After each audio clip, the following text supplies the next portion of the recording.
ایک مدت سے بھٹکتے ہوئے منزل کی طرف دور تک راہ دکھانے کے لیے آپ آئے، ناخدا بن کے ابلتے ہوئے طوفانوں میں کشتیاں پار لگانے کے لیے آپ آئے تو ہر طرف اجالے انوار کرم کی برکھا برسی تھی۔ ہم حضور کی آمد سے پہلے کے حالات پڑھتے ہیں۔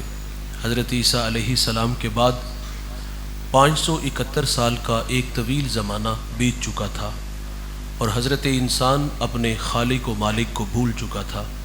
اخلاقی قدریں زوال پذیر تھی۔ وہ کیا سید سلیم گیلانی نے کہا تھا کہ زیست یخبستہ تھی تاریک نہاں خانوں میں، ایک کرن پھوٹی اجالا ہوا ایوانوں میں، زہر آلود فضائیں تھی نمو سے آری، آپ آئے تو بہار آ گئی ویرانوں میں۔ کس نے اللہ سے ٹوٹا ہوا رشتہ جوڑا، ان سا محسن نہ فرشتوں میں نہ انسانوں میں۔ پوری دنیا میں اندھیرے تھے، آقا تشریف لاتے ہیں اور مکہ کے گھٹا ٹوپ اندھیروں میں توحید کا چراغ جلا دیتے ہیں۔ پھر اتنے اجالے انوار اترتے ہیں کہ جو لوگ در در پہ دھکے کھا رہے تھے، آقا کی صدائے دل نواز نے انہیں کھینچ کے ایک خدا کے آگے جھکنا سکھا دیا۔ میرے نبی کار نبوت کی ذمہ داریاں سر انجام دینے کے لیے میدان عمل میں ہیں۔ قولوا لا الہ الا اللہ تفلحوا کی صدا جزیرہ عرب میں گونج اٹھتی ہے تو پھر جس طرف نگاہ اٹھتی ہے ایمان کی بہاریں ہی نصیب ہوتی ہیں۔ آواز اور کم کر دے تھوڑی سی۔ تو بھائی جان، یہ میرا اور آپ کا اعزاز کہ اللہ نے ہمیں وہ نبی عطا کر دیے جس کے لیے نبیوں نے بھی دعائیں کی ہیں۔ ابراہیم علیہ السلام کعبے کی دیواریں کھڑی کر کے کہتے ہیں ربنا وبعث فیہم رسولا، دیکھ اللہ تیرا بابرکت گھر تعمیر ہو گیا، اب تو اس پیارے رسول کو بھیج دے۔ یار ایک شخص روزانہ مکان کی چھت پہ کھڑا ہوتا ہے اور اداس نگاہوں سے ان راہوں کو دیکھتا ہے جن راہوں سے سونے محمد نے گزرنا تھا۔ بڑا بے چین رہتا تھا، اس کی طبیعت میں بڑا اضطراب تھا اور زبان حال سے کچھ یوں کہا کرتا تھا کہ کیریاں میں کیریاں درد و غم دی کیریاں، اڈیاں چک چک راواں وکھاں تیریاں۔ یہ بحیرہ راہب تھا جو روزانہ حضور کی راہوں میں کھڑا ہو جاتا۔ میرے نبی کی آمد سے 1000 سال قبل یمن سے طب اول علماء کی جماعت کو لے کے نکلتا ہے۔ راستے میں یثرب آیا تو علماء نے بتایا کہ یہ جا آخر زماں محمد صلی اللہ علیہ وسلم کی ہجرت کی جا ہے، اور ساتھ معذرت بھی کر لی کہ اب ہماری آخری ہچکیاں اسی سرزمین پہ ٹوٹ جائیں گی، ہم آگے نہیں جائیں گے۔ اس نے پھر علماء کے لیے وہاں 300 گھر بنائے اور ایک گھر اس نے میرے محبوب کے نام کا بنایا۔ یار جو گھر حضور کے نام کا بنا وہ بڑے چاؤں سے بنا، بڑی عقیدت سے بنا۔ اس جماعت کے جو بڑے عالم تھے شامون، وہ گھر ان کے سپرد کیا۔ پھر حضور کے نام خط لکھا۔ خط کی تحریر بڑی میٹھی ہے۔ میں طب اول آپ پر ایمان لاتا ہوں، آپ پر اترنے والی کتاب کی تصدیق کرتا ہوں۔ حضور میں آپ کا سب سے پہلا امتی ہوں اور مجھے بروز حشر اپنے غلاموں میں شمار فرمائیے گا۔ خط لکھا، شامون کو دیا، اور پھر احساس ذمہ داریاں کھینچ کے طبا کو یمن لے جاتی ہیں۔ گزرتے صرف اتنا کہا کہ میرے پہ مہربانی کرنا، اگر حضور میری زندگی میں تشریف لے آئیں تو مجھے ان کے آنے کی خبر دینا، اور اگر وہ میری زندگی میں تشریف نہ لا سکے تو یہ خط سنبھال لو، اس کو آگے نسلوں میں منتقل کر دینا۔ طبا چلا گیا۔ اس شاخ کی بستی حضور کی راہوں میں ڈیرے جما کے بیٹھ جاتی ہے۔ یار طبا روزانہ وہ راہیں تکتا، کہیں سے کوئی سندیسا، ہوا کا کوئی جھونکا میرے نام پیغام محبت لے آئے اور میں خود کو کھینچ کے درے حبیب تک لے چلوں۔ پھر طبا ہجر رسول میں، یاد رسول میں تڑپ تڑپ کے جان دے دیتا ہے۔ اس شاخ کی بستی انتظار کی راہوں میں کھڑی ہے۔ بھائی جان، پھر 1000 سال کا طویل زمانہ بیت جاتا ہے۔ میرے نبی دنیا میں تشریف لاتے ہیں، 53 سال مکہ میں گزارے۔ پھر حکم آیا کہ اب مدینے والے آپ کی راہیں تک رہے ہیں۔ حضور مدینہ آتے ہیں، طلع البدر علینا کی صدائیں مدینہ الرسول میں گونج اٹھتی ہیں۔ اچھا، وہ خط جو 1000 سال پہلے حضور کے نام طبا نے لکھا، مدینہ میں کس شخصیت کے پاس آیا وہ خط؟ مدینے کا بڑا معتبر صحابی ہے یار، ان کا نام لے تو لہجہ میٹھا ہو جاتا ہے۔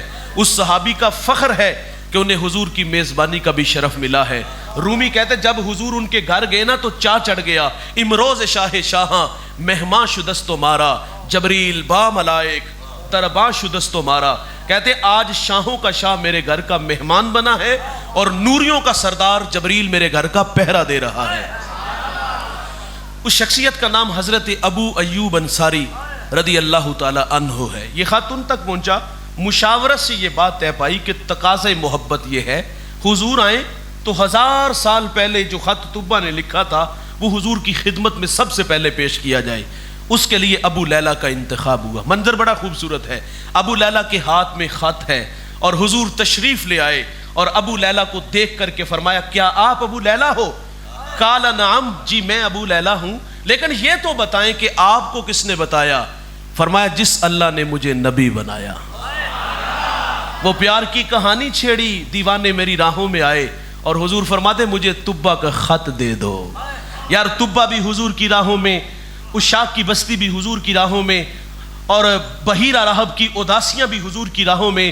اللہ کے خلیل اللہ کا گھر بنا کے کہتے ہیں ربنا وبعث فیہم رسولا، دیکھ اللہ تیرا بابرکت گھر تعمیر ہو گیا، اب تو اس پیارے رسول کو بھیج دے۔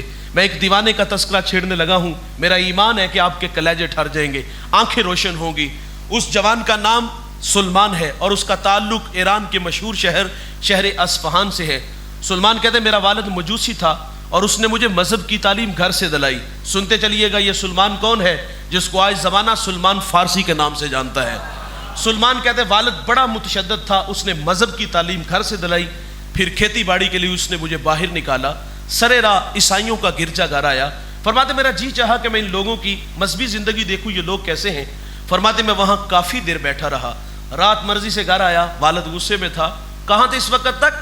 فرماتے میں نے سچ سچ بتا دیا، گرجے میں تھا اور مجھے ان لوگوں نے متاثر کیا ہے، اب اس مذہب کی محبت بھی دل میں رکھتا ہوں۔ سلمان کہتے میرا والد ڈر گیا کہ کہیں یہ مجوسیت کو چھوڑ کے عیسائیت کو نہ قبول کر لے۔ مجھے میرے والد نے لوہے کی زنجیروں سے کیا، پھر رد عمل کے طور پہ ضد پیدا ہوئی، فیصلہ کر لیا اب یہاں نہیں رہنا۔ سلمان کہتے مجھے سبیل ملی اور میں ملک شام آیا اور وہاں ایک عالم سے ملاقات کی، اپنے حالات سے آگاہ کیا کہ اس مذہب کی محبت مجھے یہاں تک کھینچ لائی ہے، شہر کی سرداری کو ٹھوکر مار کے آیا ہوں، تشنا ہوں، میری پیاس بجھاؤ۔ سلمان کہتے تا دم آخر، جب تک وہ عالم زندہ رہا بڑی خدمت کی، اللہ خدمت کرنے والوں کو صلہ ضرور عطا فرماتا ہے۔ کہتے کہ جب تک زندہ رہا خدمت کی، جب وہ مرنے لگا تو میں نے کہا اب جاؤں تو کہاں جاؤں؟ اس نے کہا نصیبین چلا جا، وہاں ایک عالم ہے وہ تیری تشفی کرے گا۔ فرماتے میں نے اس کی بھی بڑی خدمت کی، مرنے لگا تو سراپا سوال بن کے اس کی چوکھٹ پہ تھا، جاؤں تو کہاں جاؤں؟ اس نے مجھے ایک اور جگہ بھیج دیا۔ فرمایا جب وہ مرنے لگا تو میں نے کہا اب تو کس چوکھٹ کا بیکاری بنائے گا؟ اس نے کہا سلمان بخدا اب میری نظر میں کوئی ایسا شخص نہیں جس کی خدمت میں تمہیں بھیجوں۔ جب یہ بات ہوئی نا تو دل کی نیا ڈوبنے لگی، اندھیرے چھانے لگے، ایسا لگا کہ دیوار آ گئی۔ اس عالم نے جب ڈوبتی نیا دیکھی تو کنارہ دیتا ہے، کہا سلمان اب آخر زمان محمد کا زمانہ قریب آ گیا ہے، نخلستان دو جلے میدانوں کے درمیان تشریف لائیں گے۔ سلمان کہتے اگر وہ سرزمین پالوں تو اس نبی کو پہچانوں گا کیسے؟ کہا ان کی 3 نشانیاں ہیں، دھیان سے سنیے گا۔ نمبر 1 وہ صدقہ نہیں لیں گے، نمبر 2 وہ ہدیہ قبول کریں گے، نمبر 3 ان کے دونوں کندھوں کے درمیان محاذ قلب پہ مہر نبوت ہوگی۔ کہا سلمان اگر تو وہاں پہنچ سکتا ہے تو پہنچ جا۔ فرماتے میں نے رخت سفر باندھا، دوڑ لگا دی، سرے راہ مجھے بنی کلب کا قافلہ ملا۔ میں نے ان سے کہا میرے پاس کچھ گائیں بکریاں ہیں، یہ مجھ سے لے لو اور اپنی سرزمین تک پہنچا دو۔ فرماتے وہ اس بات پہ راضی ہوئے لیکن بڑے ظالم نکلے کہ ایک جگہ پہ جا کے انہوں نے مجھے جھکڑ لیا، غلام بنا لیا۔ غلامی بڑی تلخ ہوتی ہے بھائی، کہتے بڑے ہی دھکے کھائے۔ کہتے پھر انہوں نے مجھے ایک یہودی کے ہاں فروخت کر دیا۔ فرماتے اس یہودی نے میرا سودا ایک اور یہودی کے ہاں کر دیا۔ فرماتے اس یہودی کا تعلق حضور کے شہر مدینہ سے تھا۔ منزل نصیب ہوگی، اب اڑیکنے لگے۔ ایک دن کسی نے سرگوشی کی، دیوانے جس کی راہوں میں بیٹھے نا وہ پیارے محمد دنیا میں جلوہ فراز ہو چکے ہیں۔ اب سلمان کہتے میرا جی چاہا کہ میں اڑ کے حضور کے قدموں میں چلا جاؤں۔ وہ کیا کسی شاعر نے کہا تھا کہ اے ذوف مدد کر، در احمد پہ گرا دے، دربان کہیں اٹھ کہوں اٹھا نہیں جاتا۔ غلام مرضی سے نہیں جیتے۔ فرماتے ہجر کی آگ میں جلتا رہا، پھر وہ ہمائیوں گھڑیاں آئیں، سعادت بخش لمحے نصیب ہوئے۔ سلمان کہتے میں ایک دن باغ میں تھا اور کھجور کے درخت پہ چڑھا تھا اور اس کی خدمت میں لگا تھا کہ اچانک میرے مالک کا چچا زاد بھائی آیا، بڑے غصے میں تھا اور کہتے خدا ستیہ ناس کرے، اوس و خزرج کا ایک شخص ادعائے نبوت مکہ سے ہمارے یہاں آیا اور لوگ اس کے گرد جمع ہو گئے سلمان کہتے میرے جسم پر کپ کپی طاری ہو گئی، میں نے اوپر سے چھلانگ لگا دی، انجام سے باخبر تھا، سوال کیا نہ تو پیٹا جاؤں گا، لیکن نام محمد کی مستی طبیعت میں ایسی چڑھی، انجام سے بے نیاز ہو کے حضور کا تذکرہ کیا تو ظالم نے منہ پہ مکہ دے مارا، خیر فرماتے برداشت کیا، رات کی تاریکی چھائی، سلمان کہتے میں کھانا لے کے حضور کی خدمت میں حاضر ہو گیا۔ میرے نبی اس وقت قباء میں اپنے غلاموں کے جھرمٹ میں تھے، یہ دیوانہ کہاں سے چلا ہے بھائی؟ اصفہان سے، شام آیا، نصیبین گیا اور پھر آگے بڑھا، یہودیوں کے ہتھے چڑھا، در در کی غلامی کی، اور آج منزل نصیب ہونے جا رہی ہے۔ لیکن اس عالم کی 3 باتیں پیش نظر تھی۔ سلمان کہتے حضور قباء میں اپنے غلاموں کے جرمٹ میں تھے، میں کھانا لے کے حاضر ہوا، میں نے عرض کیا حضور آپ ایک لمبا سفر کر کے مکہ سے ہمارے یہاں یثرب آئے ہیں اور میرے پاس یہ صدقے کا کھانا ہے اور آپ اس کے حقدار زیادہ ہیں، اس کو قبول فرمائیے۔ سلمان کہتے حضور نے وہ کھانا خود نہیں کھایا، غلاموں میں بانٹ دیا، ایک نشانی پوری ہوگی۔ فرماتے میں دوبارہ پھر حضور کی خدمت میں حاضر ہوا، میں نے عرض کیا حضور یہ صدقہ نہیں ہدیہ ہے، تو میرے نبی نے اس کو قبول فرما لیا، 2 نشانیاں پوری ہو گئی، اب ایک نشانی باقی ہے۔ سلمان کہتے ایک دن حضور بقیع میں اپنے غلام کی تدفین میں مشغول تھے، کہتے میں بھی وہاں موجود تھا اور میں جلدی سے حضور کے پیچھے آ کے کھڑا ہوا، یہ شوق مجھے کھینچ لایا کہ آج مہر نبوت کی زیارت کروں گا۔ کہتے جب پیچھے آ کے کھڑا ہوا تو محبوب نے پلٹ کے دیکھا، حیا سے آنکھیں جھکی ہوئی تھی، آنکھوں میں اداسیاں، دل میں محبت کی بچھی کائنات تھی۔ جب سلمان کو پلٹ کے دیکھا، سلمان کی طبیعت میں اداسیاں، بے چینیاں دیکھیں، حضور نے کمر سے چادر کو اٹھا دیا، جب چادر اٹھتی ہے مہر نبوت کو دیکھتے ہیں، آگے بڑھتے ہیں، بدن سے لپٹتے ہیں، بدن کو چومنا شروع کر دیتے ہیں، پھر آنکھوں میں اتھرو آگے، حضور پکڑ کے سامنے بٹھا لیتے ہیں، فرمایا سلمان بتاؤ نا ہمارا پیار تمہیں کہاں سے کھینچ لایا؟ محبت کی کہانی پھر کچھ یوں کہہ ڈالی، کبھی عرش پر، کبھی فرش پر، کبھی ان کے در، کبھی در بدر، غم عاشقی تیرا شکریہ میں کہاں کہاں سے گزر گیا۔ یار یہ سلمان فارسی بھی حضور کی راہوں میں ہے، بحیرہ راہب بھی حضور کی راہوں میں ہے، طب اول بھی حضور کی راہوں میں ہے، اس شاک کی اداسیاں بھی حضور کی راہوں میں ہیں۔ اللہ کے خلیل اللہ کا گھر بنا کے کہتے ہیں ربنا وبعث فیہم رسولا، دیکھ اللہ تیرا بابرکت گھر تعمیر ہو گیا، اب تو اس پیارے رسول کو بھیج دے۔ سوال ہے آپ سے، مجھے بتائیے گا کیا ہمیں تہجد کے وقت اٹھنا پڑا، ٹھنڈے پانی سے وضو بنانا پڑا، مصلی بچھانا پڑا، پیشانی جھکانا پڑی، منت سماجی کرنا پڑی؟ نہیں دوست، سوئے تھے، وقت سولہ نکلا، ہمیں باد صبا کے جھونکوں نے پیغام دیا، مدینے سے ٹھنڈی ہواؤں نے سندیسے دیے، آنکھ کھلی، ماحول میں تازگی، خوشبو اتنی پھیلی ہوئی تھی، آنکھ کھلتے ہی ماحول کی تازگی بتا دیتی ہے کہ تمہیں مبارک ہو کہ تم محمد کے غلام بن کر آ رہے ہو۔ اس بات پہ میں اور آپ جتنا بھی فخر کریں وہ کم ہے۔ وہ نیازی کہا کرتے تھے نا، یہ میری خوش قسمتی میں تیرا امتی، یاد ان کی نہ بھولو نیازی کبھی، وہ کہے امتی تو بھی کیا یا نبی، میں ہوں حاضر تیری چاکری کے لیے، اور فخر کا دل میں دریچہ باز کرنا چاہیے، جن کا تو آقا ہے ان کو ناز کرنا چاہیے۔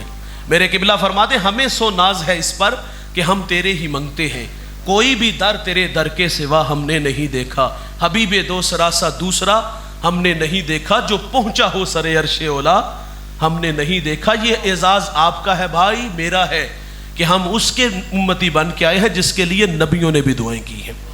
حضرت موسیٰ علیہ السلام نے اللہ سے عرض کیا اللہم انی اجد فی الالواح امتا ہم السابقون الاولون فاجعلہم امتی، قال تلک امت احمد، مالک میں نے الواح تورات میں ایک امت کو پڑھا ہے جو آئے گی سب سے آخر پہ، لیکن وہ نمبر پہلا لے جائے گی، اے اللہ وہ امت میری امت بنا دے۔ فرمایا وہ تو میرے پیارے احمد کی امت ہے۔ اور بھائی آپ کی بات ہو رہی ہے، میری بات ہو رہی ہے۔ 9 سوال تھے، ایک سوال یہ بھی کیا اے اللہ ایسی امت کو پڑھا ہے وہ صدقہ دیں گے، کھا بھی خود جائیں گے، وَيُجَرُونَ عَلَيْهَا، اور اس کا اجر بھی خود لے جائیں گے۔ پہلی امتیں جب صدقہ کرتی تھی تو صدقے کی قبولیت کی دلیل کیا ہوتی؟ صدقہ اٹھا کے پہاڑ پہ رکھتے، آسمان سے آگ آتی اس کو کھینچ کے لے جاتی، اور جس کا قبول نہ ہوتا وہ وہیں پڑا رہتا، قوم میں شرمسار ہوتا۔ کتنا بد نصیب ہے کہ اس کے صدقے کو اللہ نے قبول ہی نہیں کیا۔ بھائی جان ہمارا مال حلال کا ہے یا حرام کا، ہم نے جائز طریقے سے کمایا یا ناجائز طریقے سے، لوگوں کی ہڈیاں توڑی یا خون نچوڑا، جیسے بھی کمایا ہے یہ ہمیں پتا ہے، قبول وہی ہوگا جو رزق حلال ہوگا۔ حرام کا کروڑوں بھی دیں گے تو قبول ہے۔ پہلی مہربانی یار یہ ہوئی کہ اللہ نے ہمارے عیبوں پہ پردہ ڈال دیا، ہمیں رسوائی سے بچا لیا، اور بھائی ان کا اگر قبول ہوتا تھا تو وہ کھا نہیں سکتے تھے، آگ لے جاتی تھی. اور ادھر ماجرا کیا ہے؟ خود صدقہ دیا، خود کھایا، اجر بھی لے گئے. مالک وہ امت میری امت بنا دے. فرمایا وہ تو میرے پیارے احمد کی امت ہے. ایک اور سوال کیا، اللہ میں نے ایسی امت کو پڑھا ہے یاکلون الفیع، وہ مال فیع کھائیں گے. ایک ہوتا ہے مال غنیمت اور ایک ہوتا ہے مال فیع. مال غنیمت جنگ کے بعد جو دشمن سے مال حاصل ہوتا ہے مجاہدین میں بانٹ دیا جاتا ہے.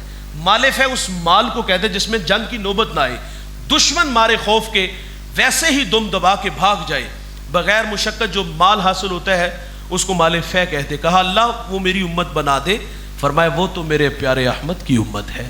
اچھا ایک اور سوال کیا، اللہ میں نے ایسی امت کو پڑھا ہے وہ نیکی کا ارادہ کریں گے. نیکی کی نہیں، ارادہ ہے. دکھیوں کے کام آؤں گا، بیواؤں کے کام آؤں گا، کانٹوں بری بستی میں سنت کے پھول اگاؤں گا، جیوں گا اللہ کے لیے، مروں گا اس کے دین کے لیے، میری دھڑکنیں میری سانسیں قرآن کی نوکری میں گزرے گی. یہ نیکی کا ارادہ ہے. یار یہاں بیٹھے بیٹھے طبیعت میں نیکی کا نشہ پیدا ہوا، اللہ نے لاکھوں نہیں کروڑوں دیا ہے، ایک نہیں دو نہیں چار نہیں 5-6 فیکٹریوں کا مالک بن گیا.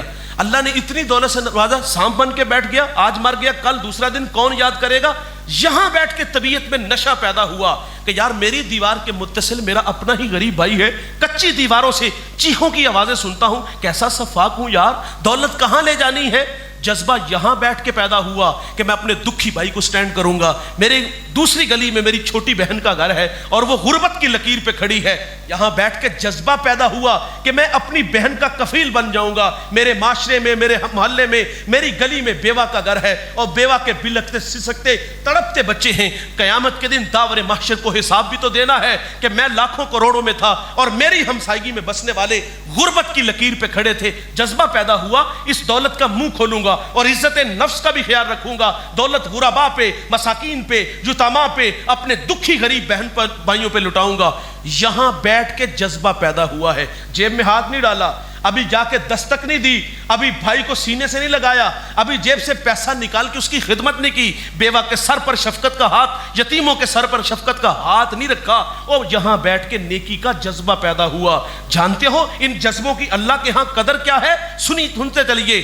اللہ قیامت کے دن فرمائے گا ایک شخص کے نامہ اعمال میں حج لکھا ہوگا، وہ کہے گا اللہ میں نے تو حج کیا ہی کوئی نہیں. اللہ فرمائے گا حج نہیں کیا؟ جب حاجیوں کے قافلے چلتے تھے دل تڑپتا تھا؟ ہاں اللہ بڑا ہی تڑپتا تھا. فرمایا اسی تڑپ کی وجہ سے تیرے نامہ اعمال میں حج لکھ دیا. اور بھائی نیکی کا ارادہ کریں گے نیکی عطا ہوگی. نیکی ایک کریں گے لکھی ایک نہیں 10 جائیں گی. اے اللہ وہ امت میری امت بنا دے. فرمایا وہ تو میرے پیارے احمد کی امت ہے.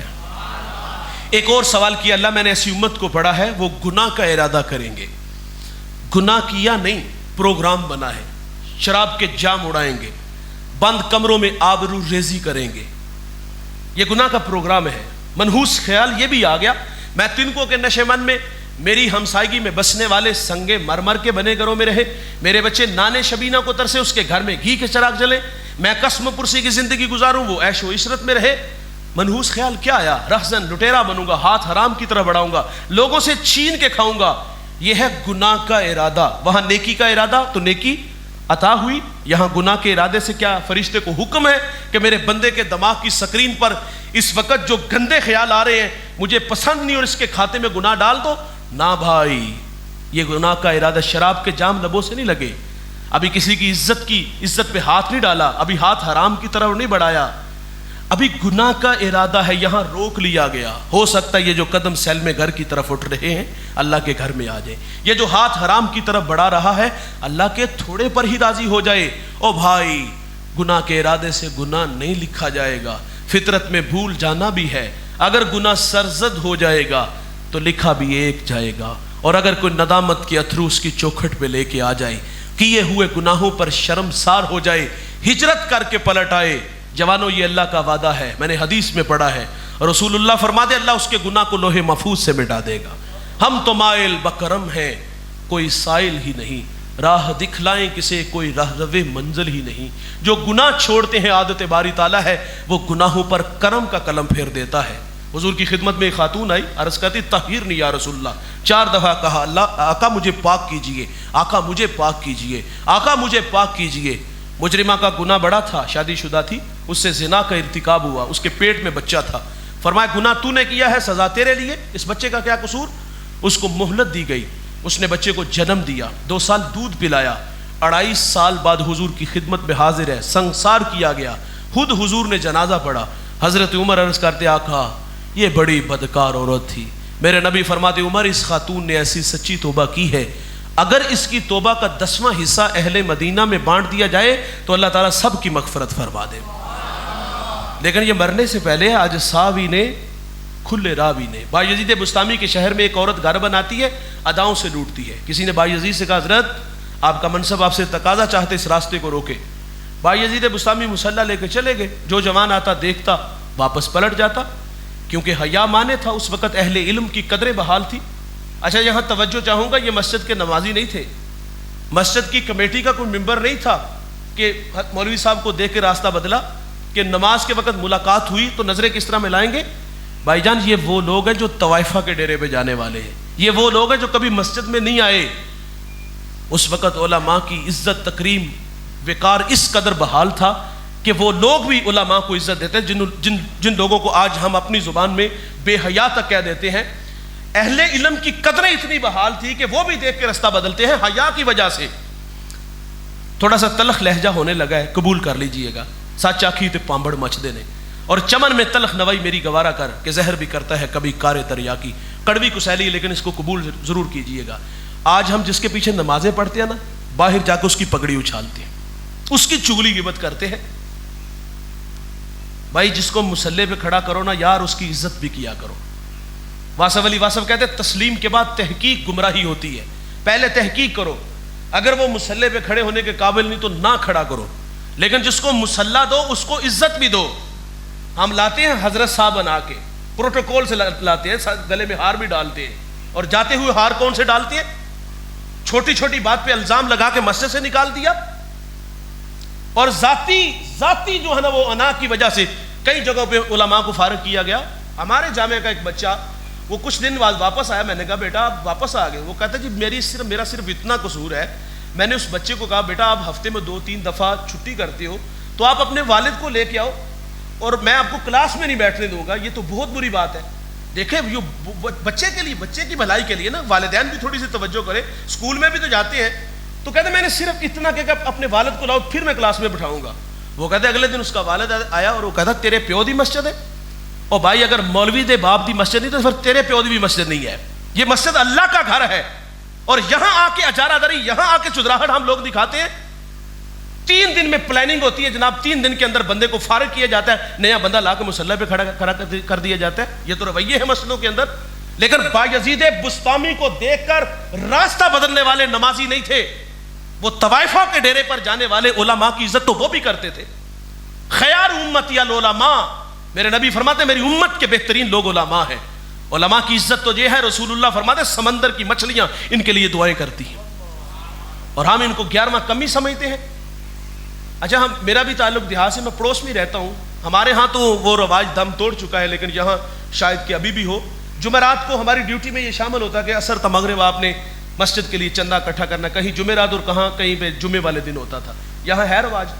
جی ہے، اور یہ ہماری ڈیوٹی میں، اور ہم ایمانداری سے کرتے ہیں۔ اور کچھ لوگ کاپی پینسل لے کے چھت پہ چڑھ جاتے ہیں اور باقاعدہ لکھتے ہیں، اور بعض تو نشان لگا کے نوٹ پہ بھیجتے ہیں، اور پھر بہانے سے پوچھتے ہیں مولوی صاحب کتنے پیسے ہوئے نے؟ 250-300۔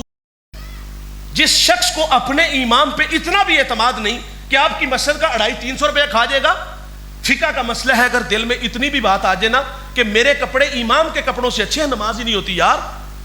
جس کو مصلی دو اس کو عزت بھی دو۔ بایزید بسطامی کو دیکھ کر وہ راستہ بدلنے لگے۔ اس خاتون نے ملازموں کو کہا نیچے دیکھو، آج کوئی بھی آشنا نہیں آیا۔ نیچے دیکھا تو بایزید تھی، اس نے کہا نیچے تو مولوی صاحب ہے۔ اس نے کہا جاؤ مولوی کو کہو کہ اللہ اللہ کرنی تو مسجد میں کرو، یہ دھندا ہے، ہمارا کاروبار ہے، جو بنا آپ نے اس کی ہتھیلی پہ رکھا۔ اچھا بایزید کو دیکھ کر کے اس نے یہ نہیں کہا کہ حضرت میں نے آپ کی بڑی شہرت سنی ہے، شہر بسطام کا ایک بہت بڑا نام حوالہ ہے، ہزاروں لوگ آپ کے پیچھے کھڑے ہیں، مانا کہ یہ گناہ گاروں کی بستی ہے، لیکن اتنے بھی گئے گزرے نہیں کہ ہمیں اس بات کا احساس نہ ہو، چٹی چادر پھومنا والی داغ نہ لامی جنیا، حشر دیاڑے پھیر ناکھی حال ربا کی بنیا۔ اس نے یہ نہیں کہا اپنا بھی دامن بچائیے اور اپنے نمازیوں کا بھی خیال کیجیے گا، آپ کے پیچھے لوگ کھڑے ہیں، وہ پیسے کے لیے کام کرتی، کوئی صوفی آئے یا کوئی گناہ گار آئے، پیسے کے لیے اس نے کہا لائیے پیسے، جو کہو گے کروں گی۔ آپ نے لباس دیا، فرمایا بیٹا جاؤ غسل کر کے یہ حیا والا لباس پہن کے آؤ۔ اس کو پھر مصلی پہ کھڑا کیا، اس کی پیشانی اللہ کے حضور جھکائی، پھر بایزید رونے لگے، کہتے یا اللہ یہاں تک لانا میرا کام تھا، آگے دل کی دنیا کا بدلنا تیرے ہاتھ میں ہے۔ سجدے میں سر ہے یار، رحمت کی برکھا برس رہی ہے، ندامت کے قافلے اتر رہے ہیں، اور اللہ کا ولی رو رو کے کہتے ہیں اللہ اس کو ہدایت دیتے، یہاں تک لے آیا ہوں، اور وہ بھی پھونٹ پھونٹ کے روئی، جب سجدے سے سر اٹھاتی ہے وقت کی ولیہ بن جاتی ہے۔ آج ساوی نے کھلے راوی نے، آج معذرت کریں گے تو وہ معاف کر دے گا۔ موسیٰ علیہ السلام نے عرض کیا اللہ میں نے ایسی امت کو پڑھا ہے، وہ گناہ کا ارادہ کریں گے، ارادے سے گناہ نہیں لکھا جائے گا، ہو جائے گا تو لکھا بھی ایک جائے گا، اے اللہ وہ امت میری امت بنا دے۔ فرمایا وہ تو میرے پیارے احمد کی امت ہے۔ بھائی جان 9 سوال تھے اور ہر سوال پہ ایک ہی جواب ملا کہ وہ میرے پیارے، وہ میرے پیارے، وہ میرے پیارے، وہ میرے پیارے، وہ میرے پیارے، وہ میرے پیارے، وہ میرے پیارے۔ اللہ مزہ آ رہا ہے کہ نہیں آ رہا؟ ہاں، موسیٰ علیہ السلام سوال کرتے وہ امت میری امت بنا دے، تو اللہ کیا فرماتا ہے وہ میرے پیارے، وہ میرے پیارے، ہاں وہ میرے پیارے۔ بھائی جان ہر سوال پہ ایک ہی جواب آیا، آخر پہ عرض کرتے ٹھیک ہے اللہ وہ امت میری نہیں بنانی تو نہ بنا، مجھے ہی اس محمد کا امتی بنا دے۔ تو پھر ہم کیوں نہ کہیں بھائی یہ میری خوش قسمتی میں تیرا امتی، یاد ان کی نہ بھولو نیازی کبھی، وہ کہیں امتی تو بھی کہہ یا نبی۔ یار 63 برس اس امت میں گزارے، ساری زندگی امت کو یاد رکھا۔ فضل بن عباس کہتے جب حضور کو مرکز نور میں اتارا گیا نا تو میں نے دیکھا لب حرکت میں تھے، کان قریب کر کے سنا تو حضور اس وقت بھی فرما رہے تھے اے اللہ میری امت کی مغفرت فرما دے۔ حضور پر جب عذاب کی آیتیں اتری نا تو حضور کا رنگ متغیر ہو گیا۔ آپ مجمع صحابہ سے پیغام لیتے جائیے گا، مجمع صحابہ سے اٹھے اور باہر چلے گئے، صحابہ سمجھے شاید حضور کسی حاجت کے لیے گئے ہیں، تھوڑی دیر انتظار کیا، تشریف نہ لائے تو تلاش کرنا شروع کر دیا، 1 دن 2 دن، حتیٰ کہ تیسرے دن کا سویرا طلوع ہو گیا، ممبر اداس ہو گیا، گلیاں اجڑ گئیں، بلال حبشی مدینے کی گلیوں میں چیخے مار مار کے روتا ہے، سیدہ فاطمہ گھر میں غشی پر غشی آ رہی ہے۔ واسف علی واسف کہتے ہیں شرف مکان کا نہیں ہوتا مکین کا ہوتا ہے، وہ یثرب تھا بیماریوں کا گھر تھا، لیکن سونے محمد کے قدم لگتے ہیں اللہ مدینے کی خاک میں شفا رکھ دیتا ہے۔ تیسرا دن ہوا صحابہ جنگل میں چلے گئے، میں نے اس جنگل کی زیارت کی ہے، اب وہاں گھر بن گئے، یہ بالکل حضور کے پڑوس میں مدینہ شریف کے بالکل روضہ رسول کے 2-2.5 کلومیٹر کے فاصلے پر یہ جبل صلاح ہے۔ تو حضور صحابہ جنگل میں چلے گئے، وہاں ایک چرواہا ملا، اس سے کہتے یار اس نام کا کوئی شخص تو نہیں دیکھا؟ تو وہ چرواہا کہتا ہے اتنا میٹھا نام تو میں نے سنا ہی پہلی دفعہ ہے، ہاں میں اتنا جانتا ہوں ضرور، وہ سامنے غار دیکھتے ہو جس کا نام جبل صلاح ہے، وہاں ایک جوان ہے جو صبح بھی روتا ہے شام بھی روتا ہے، اور کہتا ہے وہ بکریاں دیکھو میری ہلکا بنائے بیٹھی ہیں، نہ کچھ کھاتی ہیں نہ کچھ پیتی ہیں، وہ روتے ہیں تو یہ بھی روتی ہیں۔ صحابہ نے پوچھا وہ رونے والا کیا کہتا ہے؟ اس نے کہا جب اس کے لب ہائے مبارک کھلتے ہیں تو وہ رب حبلی امتی کی صدائیں دیتے ہیں۔ بے جان جسموں میں جان آئی، صحابہ اندر داخل ہوئے، آنکھیں کیا دیکھتی ہیں کہ حضور کی پیشانی نوکیلے پتھر پہ جھکی ہے اور رو رو کے کہہ رہے ہیں اللہ میری امت کی مغفرت فرما دے۔ سیدنا صدیق اکبر نے کہا حضور 3 دن جدائیوں میں گزار دیے، مدینہ اداس ہے، چلیے اللہ مہربانی فرمائے گا۔ فرمایا ابو بکر اتنی دیر تک سجدے سے سر نہیں اٹھاؤں گا جتنی دیر تک اللہ امت کے معاملے میں راضی نہیں کر دیتا۔ سیدہ فاطمہ کو خبر ملی، آپ مدینے کی عورتوں کو لے کے اس غار کی طرف بڑھی، صحابہ پیچھے ہٹے، آپ اندر داخل ہوئی، عرض کر دیا ابو جی بیٹی آئی ہے، جگر کا ٹکڑا آیا ہے، جس کے لیے آپ مسند بچھا دیتے تھے فاطمہ آئی ہے۔ بیٹی کہتی 3 دن جدائیوں میں گزر گئے کہ بابا حضور بیٹی کو بھی یہی فرماتے ہیں، بیٹے مجھے امت کی محبت رلا رہی ہے۔ سنیے گا جوانوں، جب حضور سجدے سے سر نہیں نہ اٹھاتے پھر سیدہ اپنے اللہ سے عرض کرتی مالک میں نے سنا ہے جب فقیروں اور درویشوں کی دعائیں مستجاب نہیں ہوتی تو وہ سروں سے پگڑیاں اتار کے اللہ تجھ سے دعا مانگتے ہیں، پھر تو اپنے بندوں کو خالی نہیں موڑتا۔ اور عرض کیا مالک آج تیرے نبی کی بیٹی فاطمہ جس پر تو نے تطہیر کی آیتوں کو نازل کیا ہے، میں سر سے دوپٹہ اتار کے اپنے بابا کی امت کے لیے تجھ سے بھیک مانگتی ہوں۔ سیدہ کا ہاتھ ردا کی طرح بڑا، کوہرام مچ گیا، بادلوں کی اوٹ میں سورج نے منہ چھپا لیا، ایسا لگا کہ قیامت آ گئی۔ رومی کہتے پھر ایک صدا اٹھی پس ندا آمد ز یزداں کا رسول، من دعائے فاطمہ کردم قبول، گر طلب کر دی زمین و آسماں، جملہ بخش دے مشدر یک زماں۔ فرمایا جبریل دیر نہ کرو جلدی جاؤ، میرے نبی سے کہو کہ سجدے سے سر اٹھا لے، ہم نے فاطمہ کی دعا قبول کر لی ہے۔ جیسے آپ کہو گے ہم امت سے ویسے ہی معاملہ فرما دیں گے۔ محبت عمل کو آسان کرتی ہے، محبت دعویٰ عمل دلیل ہے۔ ناراض نہ ہوئیے گا، یہ جو نعرے ہم لگاتے ہیں نا یہ کھوکھلے ہو چکے ہیں۔ حضور نے ہمیں اتنا پیار دیا بھائی جان، ہم نے اس کے صلے میں کیا دیا؟ تھوڑی دیر کے لیے اگر تخیلات میں غوطہ لگے، میں اور آپ خود کو کھینچ کے اس غار میں لے چلے، ایک جانب خود کو کھڑا کیجئے گا اور ایک جانب محبت کی بچھی کائنات دیکھیے گا، یقین جانیے ہمارے پاس ندامت کے علاوہ کچھ بھی نہیں نظر آئے گا۔ انہوں نے رو رو کے ہمارے لیے دعائیں کی، اور آج میں اور آپ کہاں کھڑے ہیں؟ آج ہمارے رویے کیسے ہیں؟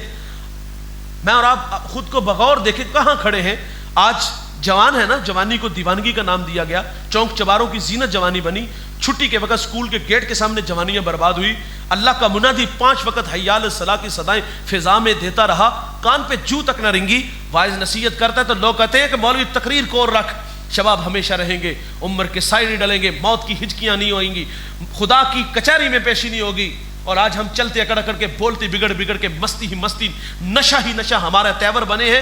آج میں اور آپ کہاں کھڑے ہیں یار؟ محبت تو تقاضا چاہتی ہے، محبت تو راہیں دیتی ہے، لیکن ہم نے کیا اس کے صلے میں دیا؟ چونک چباروں کو آباد کیا، پھٹوں کو آباد کیا، چائے کے کھوکھے آباد کی، وہاں بیٹھ کے زندگی گزار دی۔